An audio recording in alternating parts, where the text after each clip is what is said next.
Allô chauffeur. Tout sur le comportement professionnel et la vie des chauffeurs au quotidien. Allô chauffeur. Marco Foucault. Bonsoir et bienvenue à l'émission Allô chauffeur sur Lux FM. Allô chauffeur, et comme vous le savez, cette émission qui parle de tout sur le comportement professionnel et la vie des chauffeurs au quotidien. Ce soir dans Allô chauffeur, nous allons parler des règles de priorité sur les intersections. Et pour cela, pour en parler, nous recevons monsieur Alban Kunku. Bonsoir. Bonsoir, monsieur le journaliste. Alors, je rappelle que monsieur Alban Kunku est moniteur d'auto-école évoluant au sein de l'entreprise Royal Service. Tout à fait, oui. Merci encore une fois de plus pour votre disponibilité à cette émission. Merci à vous. Alors, monsieur Alban, nous parlons ici des priorités au niveau des intersections. Pour poser le décor rapidement, qu'est-ce qu'on va appeler ici les règles de priorité? Bon, monsieur le journaliste, quand on entend parler de règles de priorité, on voit tout simplement ce droit qui a été établi dans les règles pour donner la priorité de passage en fait à une personne vis-à-vis des autres. Donc je dirais que c'est un droit établi par des règlements de passer avant les autres sur la route. Quand on parle de priorité, droit établi par les règlements de passer avant les autres sur la route. Mais ce droit qui a été établi n'est pas un droit absolu, contrairement à ce que certains chauffeurs croient penser. C'est vrai que c'est un droit, mais ce droit, il n'est pas absolu. Je m'explique. Vous pouvez être prioritaire, mais si vous êtes en face d'un autre chauffeur qui ne vous cède pas le passage, qui bondit, qui vous refuse plutôt la priorité, à ce moment-là, vous, en tant que prioritaire, vous êtes obligé de vous soumettre à celui-là pour laisser la priorité afin de sauvegarder votre matériel et votre vie. Mais si vous dites que je suis prioritaire, la priorité, monsieur le journaliste, ne vous met pas en sécurité. La priorité ne protège pas la vie d'une personne. La vie, elle est tellement précieuse, donc il faut savoir la conserver en se mettant à l'abri de tout danger sur la route. Voilà pourquoi on dit priorité n'est pas sécurité. Comme vous venez de le dire. C'est quoi exactement donc l'importance, sinon le rôle de ces règles de priorité? L'importance, c'est pour rendre la route plus sûre. Vous savez que la route étant un espace ou autrement dit un ensemble de voies qui est réservé à la circulation des publics, elle est très dangereuse. Voilà pourquoi elle tue. Mais comme nous parlons des intersections, les intersections sont les endroits les plus dangereux. Pourquoi? Parce qu'il y a ce qu'on appelle croisement ou rencontre de 2, 3, 4 ou plusieurs routes. La route en elle-même, elle est déjà dangereuse. Et quand une route croise une autre, à ce moment-là, le danger est mutué par 2. Si c'est 3 routes qui se croisent, le danger est mutué par 3. Et si c'est 4, c'est ainsi de suite. Donc, vous imaginez que les intersections sont les endroits les plus dangereux, là où se passent beaucoup des accidents graves et mortels de la circulation, par faute de manque de connaissances de l'ordre de priorité de passage. Voilà pourquoi les chauffeurs doivent comprendre à quel moment ils peuvent franchir une intersection, sachant que l'ordre de priorité de passage est réglementé soit par un agent, soit par les feux, soit par les panneaux. Mais si vous ne savez pas interpréter les signes conventionnels des agents, si vous ne savez pas interpréter les panneaux de signalisation, à chaque fois quand vous vous retrouvez au niveau des intersections, c'est souvent la loi du plus fort. Le plus courageux s'engage en premier sans pourtant tenir compte de la priorité. Combien de règles de priorité donc peut-on comme ça noter? Puisque nous parlons des intersections. Puisque nous sommes déjà là, on va donc comprendre par ce que vous venez de dire que la règle de priorité s'applique au niveau des intersections.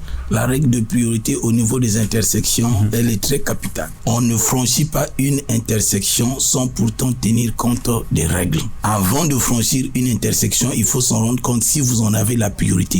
Il y a des intersections qui sont équipées des panneaux céder le passage, des panneaux stop. Il y a des intersections là où la priorité revient à celui qui est à gauche. Il y a des intersections là où la priorité revient à celui qui est à droite. En tout et pour tout, il y a des panneaux qui sont là, qui font parler la route. Les panneaux font parler la route et les chauffeurs doivent savoir interpréter les panneaux de signalisation. Un chauffeur qui ne peut pas interpréter un panneau de signalisation, c'est un aventurier. Parce que quand il n'y a pas un agent qui devait te dire que les chauffeurs doivent faire attention aux panneaux et aux feux, si les feux marchaient bien sûr. Mais vous savez que dans la ville océane, nous avons souvent des problèmes d'électricité. Donc, et puis il y a des intersections là où il n'y a pas encore les feux de signalisation.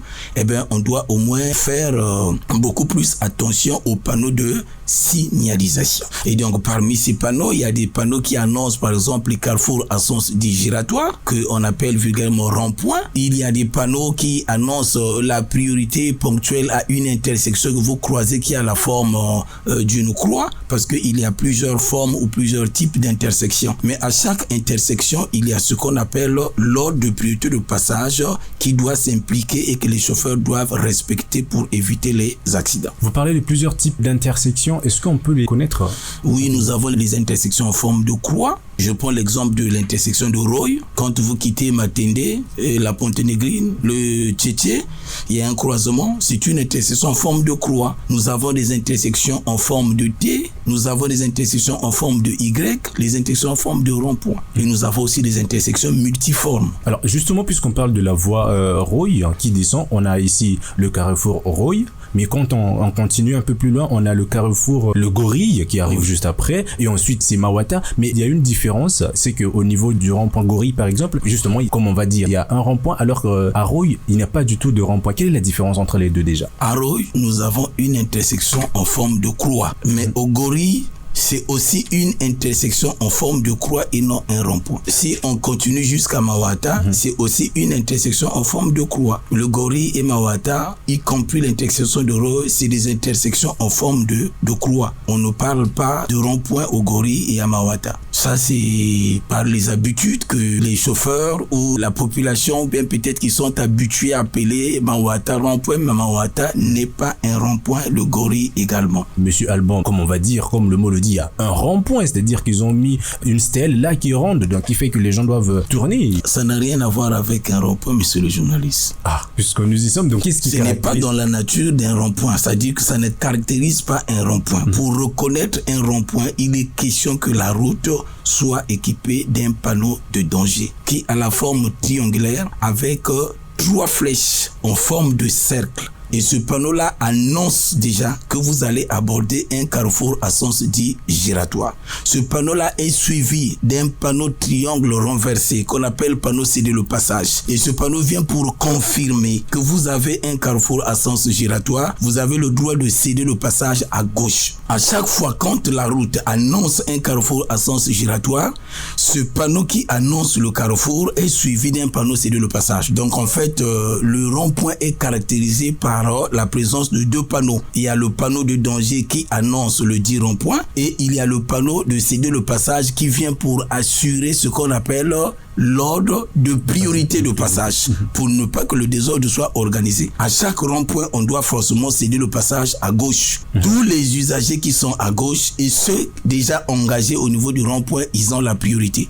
Mais avant de franchir ou d'aborder un rond-point, on doit forcément ralentir. Parce que vous avez le panneau céder le passage. Qui dit céder le passage dit ralentir. Même si à gauche ou au niveau du rond-point, il n'y a pas de véhicule engagé, mais vous avez le droit de ralentir. Ralentir qui veut dire décélérer, autrement dit réduire la vitesse. Si vous étiez en train de rouler à 40 ou 50 km/h, en s'approchant d'un rond-point, on doit réduire la vitesse et rétrograder même si la gauche est libre. Si la gauche est libre, à ce moment-là, vous pouvez continuer votre route.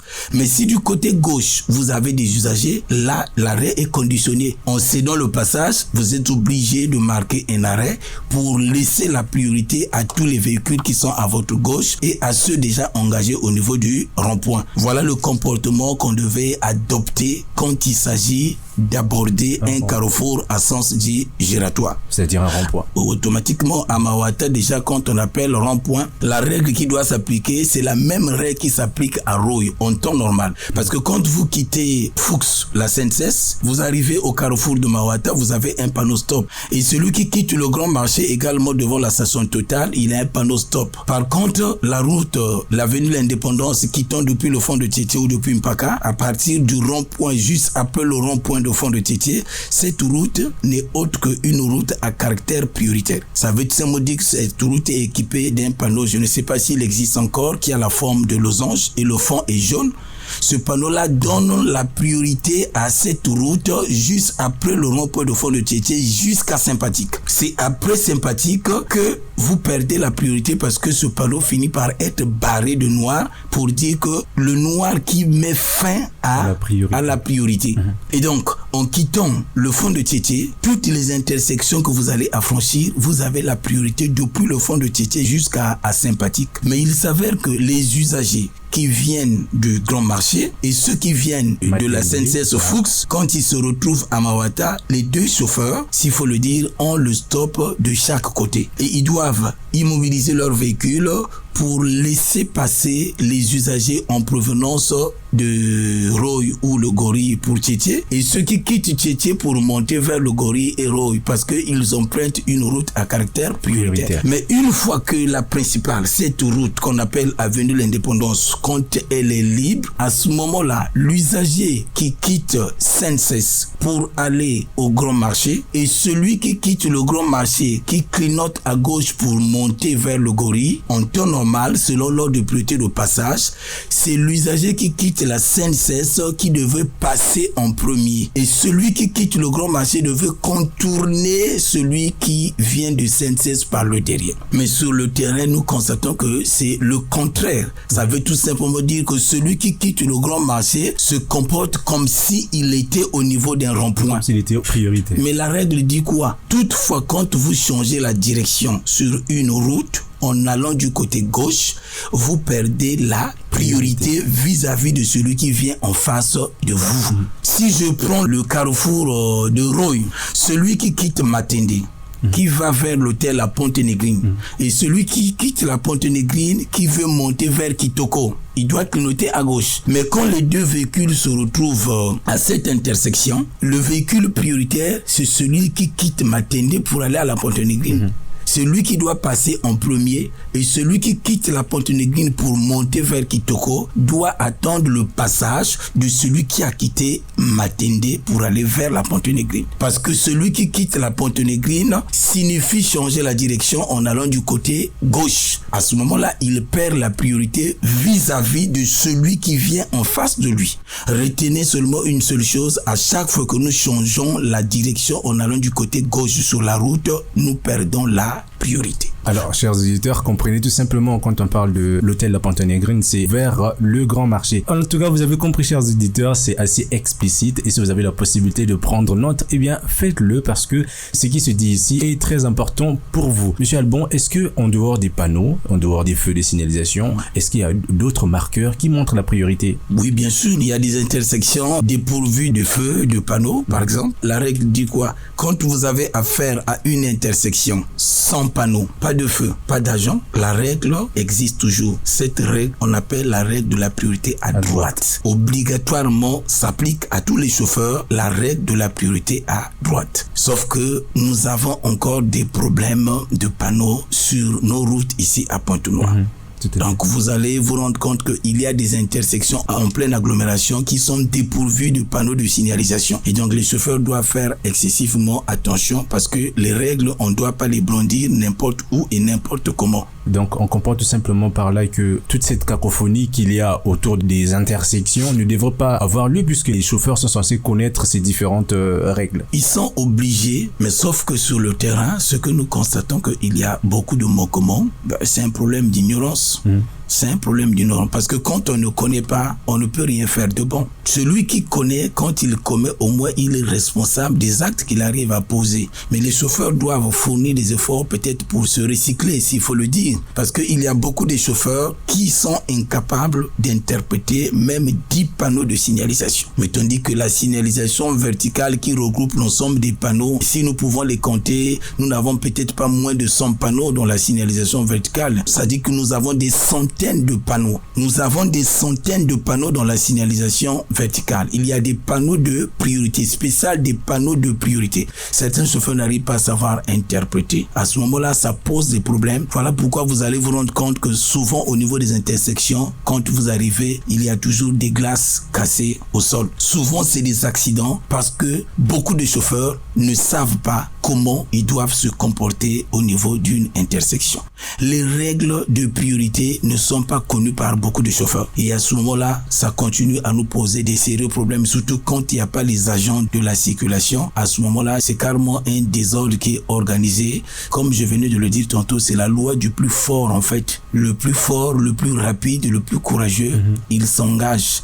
Et chacun se permet de faire ce que bon lui semble, alors que c'est la cour du roi Péto. Exactement. Et donc voilà, ça ne cesse d'occasionner pas mal d'accidents de circulation qui arrivent à détruire le matériel et aussi les vies humaines. Alors c'est ce que nous devons éviter. Voilà pourquoi les chauffeurs qui sont à l'écoute de cette émission doivent vraiment prêter attention et puis prendre note pour essayer de comprendre ce qu'ils doivent comprendre. Exactement. Parce que c'est des occasions qui ne doivent peut-être pas aussi rater, même si ils avaient peut-être au départ pas cette connaissance, mais au travers de cette émission qui leur concerne à le chauffeur, ils peuvent être tous les lundis et puis vendredis à l'écoute pour suivre cette émission. Exactement. Afin d'avoir un plus dans leur carrière de chauffeur, monsieur le journaliste.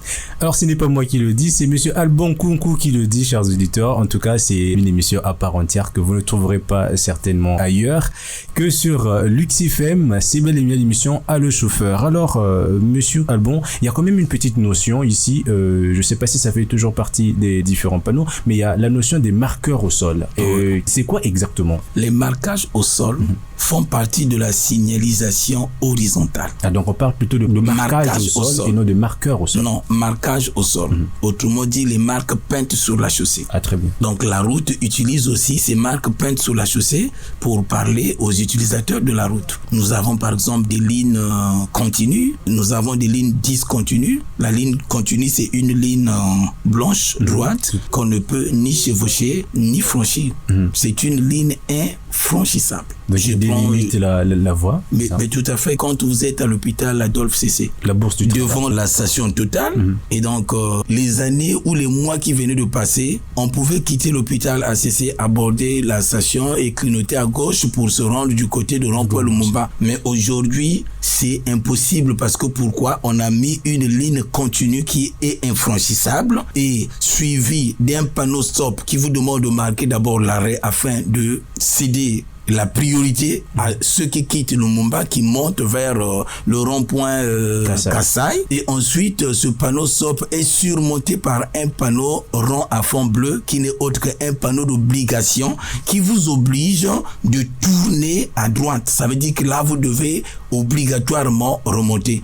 Mais si vous ne savez pas interpréter les marquages au sol faisant partie de la signalisation horizontale, si vous ne savez pas interpréter les panneaux qui font partie de la signalisation verticale, à ce moment-là, vous allez conduire comme si vous étiez en forêt. Et moi, j'appelle ça une conduite animale. Tout à fait. Parce que cette conduite n'a pas sa place en fait. Rien dans la tête, rien dans le cerveau. Ça veut dire qu'on part, on part. Ce que le chauffeur sait, c'est qu'il a maîtrisé les commandes principales de la voiture et il est vraiment apte à mouvoir un véhicule et il s'engage carrément sur la route, oubliant que la route a des lois, la route a des règles, la route a des principes qu'il faut connaître.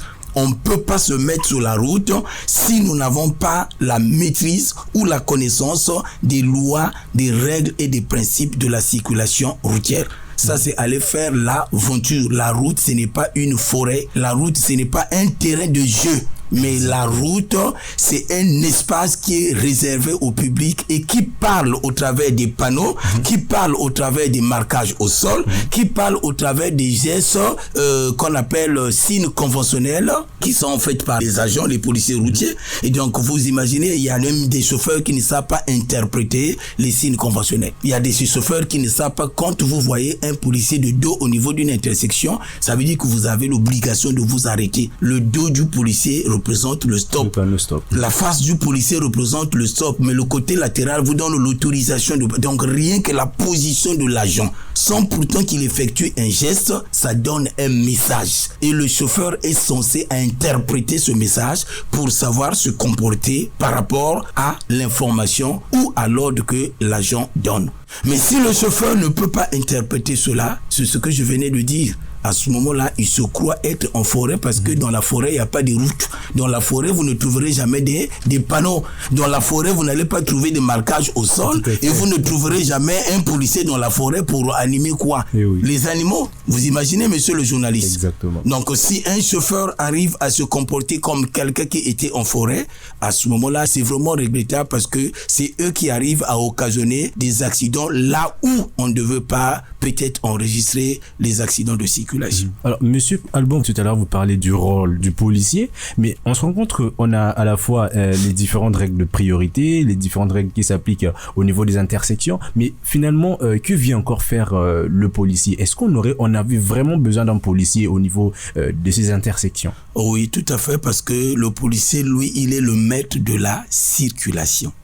Ça veut tout simplement dire que quand le policier est là, quand il y a un agent de l'ordre, automatiquement, les panneaux, les feux ne parlent plus. La route parle au travers des feux et des panneaux. Mais quand il y a un agent, les feux, les panneaux et même les marquages au sol ne peuvent plus faire parler la route. À ce moment-là, c'est le policier qui commence à faire parler la route au travers de certains signes. Et les chauffeurs sont censés à savoir interpréter ces signes positivement pour les respecter. Voilà pourquoi on dit que l'agent prime sur les feux et les feux priment sur les panneaux. Ça veut dire que quand il y a un agent, il domine sur tout. Un agent peut remplacer la signalisation entièrement. Un agent peut contredire ce qui donnait la priorité, peut-être un panneau à un usager, mais l'agent peut vous donner ce qu'on appelle le contraire de la priorité. Donc, vous comprenez ça? Exactement. Je m'explique, quand vous avez une priorité, par exemple, au niveau d'un carrefour à sens giratoire, un rond-point, celui qui est déjà engagé ou celui qui est à gauche, c'est lui qui a la priorité. Mais s'il y a un agent, il peut lever le bras pour donner la priorité à celui qui devait céder le passage. Donc, je comprends. Donc, l'agent a le pouvoir, je dirais qu'il a un pouvoir absolu sur la voie publique. Il est le maître de la circulation. Il remplace la signalisation entièrement. Ça veut dire qu'à 100%, il peut donner les ordres qui contredisent même la signalisation. Du genre que quand le feu est rouge, selon les normes, les panneaux, vous devez vous arrêter. Le feu rouge, on s'arrête. Mais quand il y a un agent qui vous demande de passer, vous n'allez pas immobiliser le véhicule.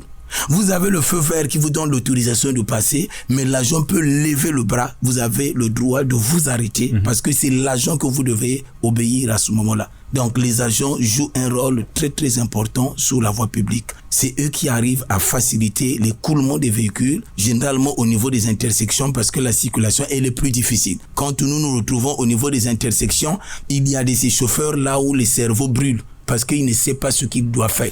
Il y a de ces intersections qui sont difficiles, monsieur le journaliste, à aborder. Il y a des intersections qui sont difficiles à aborder. Et si le chauffeur n'est pas calé, il n'a pas suffisamment de la connaissance, à ce moment-là, son cerveau va brûler, ça va commencer à chauffer. Et vous voyez le chauffeur qui arrive à transpirer jusqu'à même sur la pointe des pieds parce que la pointe des pieds, il ne sait pas comment il va faire.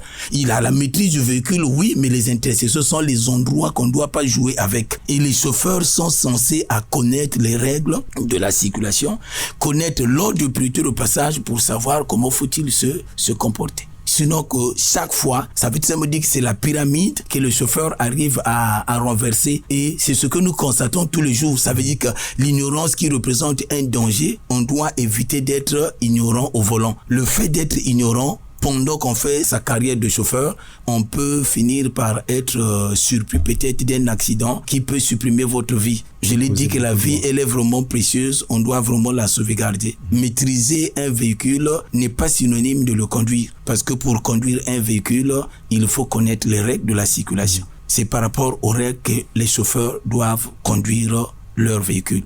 Mais un chauffeur qui a un problème avec la connaissance des règles doit s'arranger à aller apprendre. Il y a plein de centres de formation. Il peut aller se recycler théoriquement, rien que pour avoir ce qu'on appelle la base qui lui permettra de se défendre sur la route quand il est au volant. Tout à fait. On va pas se dire non, j'ai déjà mon permis, donc c'est fini, je ne peux plus rien apprendre. Le permis ne conduit pas, monsieur le journaliste. Exactement. C'est pas le permis qui conduit. Le permis, c'est juste un document.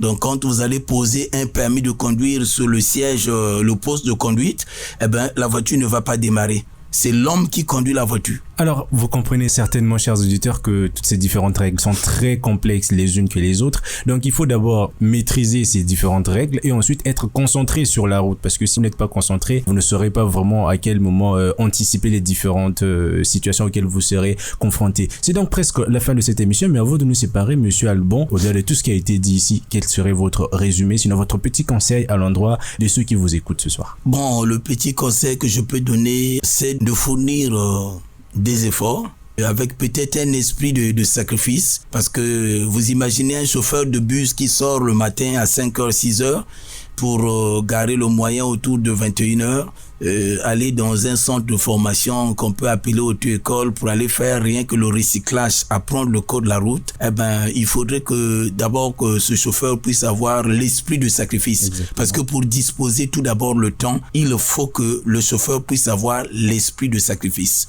Savoir mouvoir un véhicule d'un point A à un point B n'est pas synonyme de devenir chauffeur. Et donc, je vais attirer l'attention des chauffeurs qui m'écoutent, qui ont un problème de notion. Ils sont nombreux dans la ville. Ça ne sert à rien d'avoir honte. Ils ont le droit d'aller s'inscrire dans les auto-écoles de la place, ne fût-ce que pour 2 semaines, voire 3 semaines, faire des cours de renforcement des capacités, rien que pour apprendre le code de la route. C'est-à-dire que parlons des règles générales de circulation. Ils ont un problème de notion. Voilà pourquoi ils arrivent souvent à buter en face de certaines situations. Donc, je demanderai à ces chauffeurs qui m'écoutent de ne peut-être pas être aussi durs de cœur, mais de regarder à leur avenir, parce que la vie, on ne l'achète pas, elle n'a pas de prix.